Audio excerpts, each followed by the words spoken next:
राजवंश हवेली की ऊंची प्राचीरें आज रात बिजली की कौंद में किसी राक्षस जैसी लग रही थीं। बाहर मूसलाधार बारिश हो रही थी।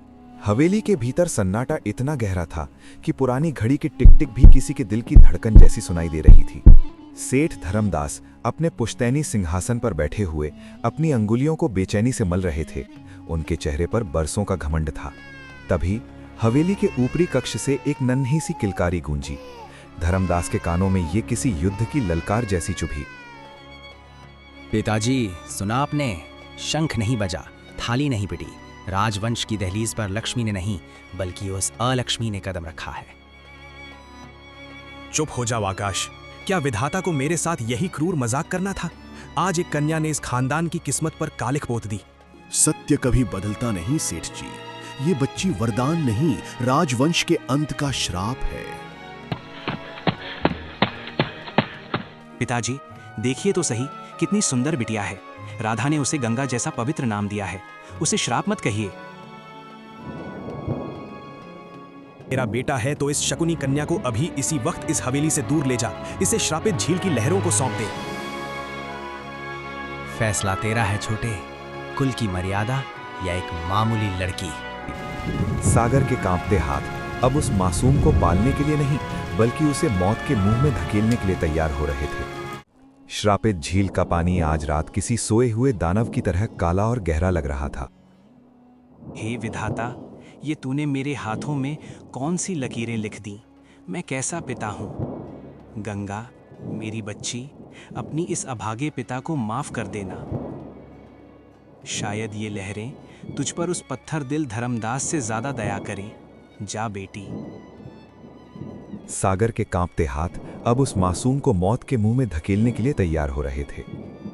अचानक कड़कती बिजली के बीच झील के शांत पानी के नीचे से एक अलौकिक नीली रोशनी उभरी।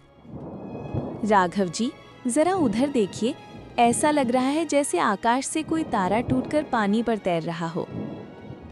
मिनती, देखो, वो तारा नहीं, वो तो कोई टोकरी है। हमें इसे बचाना होगा। आज भगवान ने हमारी सूनी गोद भर दी है। इसे कोई लहर नहीं ले जा सकती। ये हमारी गंगा है। 15 वसंत बीत चुके थे। वो श्रापित झील और उसके पीछे का जंगल अब और भी जीवंत और जादुई हो गया था। इस वन के बीचों बीच गंगा खड़ी थी। वो अब 15 साल की एक ओजस्वी युवती बन चुकी थी, जंगल की असली बेटी। डरो मत छोटे, ये जंगल तुम्हें कभी अकेला नहीं छोड़ेगा। कल तुम फिर से मेरे साथ दौड़ोगे। दूसरी तरफ राजवंश हवेली का वैभव धूल चाट रहा था। वहां अब उत्सवों की गूंज नहीं बल्कि नफरत का सन्नाटा था।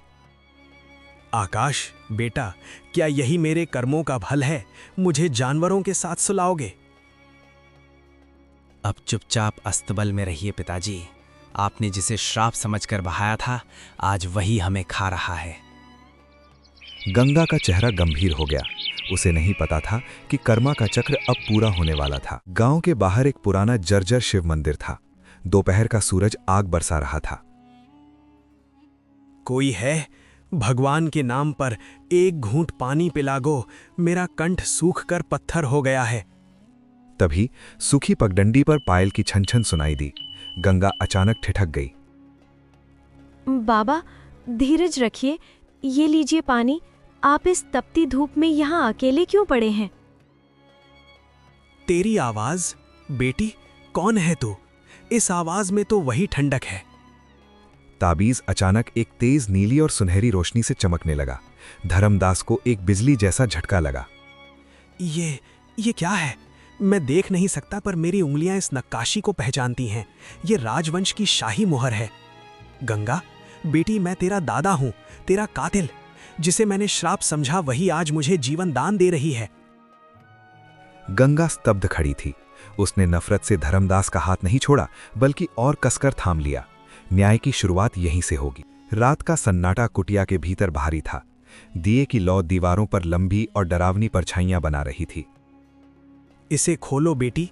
इसमें तेरे अतीत का वो सच कैद है जिसे जलाया नहीं जा सकता। ताबीज के भीतर से एक महीन रेशमी कपड़े में लिपटा हुआ छोटा सा पत्र निकलता है। इसमें लिखा है कि मैं कोई श्राप नहीं थी। आकाश चाचा ने ये सब साजिश रची थी। इसका मतलब हमारी गंगा कभी मनहूस थी ही नहीं। सिर्फ चंद टुकड़ों के लिए इतना बड़ा अनर्थ। अब बहुत हुआ। 15 साल पहले जो सिसकी इस झील ने सुनी थी, आज वही दहाड़ बनकर गूंजेगी। वो अब महज एक लड़की नहीं, बल्कि प्रकृति का वो न्याय थी जिसे अब और टाला नहीं जा सकता था। हवाएं गवाह हैं, मिट्टी पुकार रही है। कल का सूरज राजवंश हवेली में उनके पापों को जलाने वाली आग लेकर आएगा। सुबह का सूरज आज एक खौफनाक साया लेकर आया था। वो कोई साधारण आंधी नहीं, कुदरत का सैलाब था। आकाश, आज गोलियां नहीं, तेरा कर्मा बोलेगा। बाहर निकल और अपने पापों का हिसाब दे।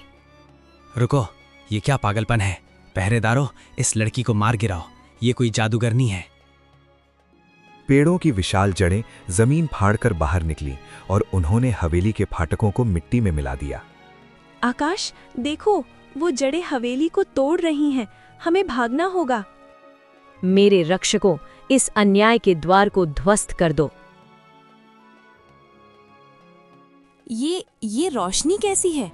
सागर, देखो, वो लड़की, वो तो हमारी गंगा है। आज इस हवेली में सिर्फ वही रहेगा जिसका दिल पवित्र है। रात का सन्नाटा भारी था। आज झील का पानी काला नहीं था, वो एक अलौकिक नीली रोशनी से जगमगा रहा था। आकाश, तूने सोचा था कि झील तेरे पापों को छिपा लेगी? देख, ये पानी आज प्यासा है, पर खून का नहीं, न्याय का। पीछे हट जा, मैं हार नहीं मानूंगा। ये सब मेरा है, तू महज एक मामूली लड़की है। पानी की एक लहर किसी कोड़े की तरह आई और उसके हाथ से बंदूक छीनकर गहराई में फेंक दी। तेरा समय समाप्त हुआ आकाश। जहां से तूने जीवन अंत करने की कोशिश की थी, वहीं आज तेरा अहंकार अंत होगा। जैसे ही वो लहरों के नीचे ओझल हुआ, झील का पानी एकदम पारदर्शी और शांत हो गया। श्राप धुल चुका था। बेटा, आज इस आंगन में जो सुकून है, वो उन महंगे कालीनों और झूमरों में कभी नहीं था।